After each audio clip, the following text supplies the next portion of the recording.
বক্তব্যের মাধ্যমেই জবাব দিবেন, এটাই না, আমরা না, আশা করি। না। কাউকে ডিস্টার্ব করবেন না, না। বলুন। না মাননীয় স্পিকার। জি, ধন্যবাদ মাননীয় স্পিকার। প্রথমে আমি তীব্র প্রতিবাদ জানাই, এখানে যে অসংসদীয় ভাষা ব্যবহার করা হয়েছে এটা এক্সপান্ড করা হোক। 2 নম্বর, একজন সংসদ সদস্য সংসদের ভিতরে দাঁড়িয়ে যে হুমকির ভাষায় কথা বললেন, আমরা এতে আঘাত পেয়েছি এবং আমরা আমাদের ক্ষোভ প্রকাশ করছি। জনগণ বসে থাকবে না তার মানে কি? তিনি কি উস্কাইয়ে দিচ্ছেন জনগণকে বিশৃঙ্খলার দিকে?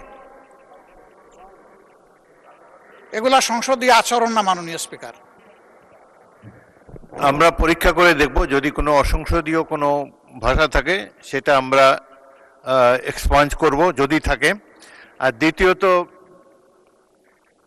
যেসব বক্তব্য, এটা তো বাংলাদেশের রাজনীতির ভাষা, আমরা চুপ করে থাকবো না,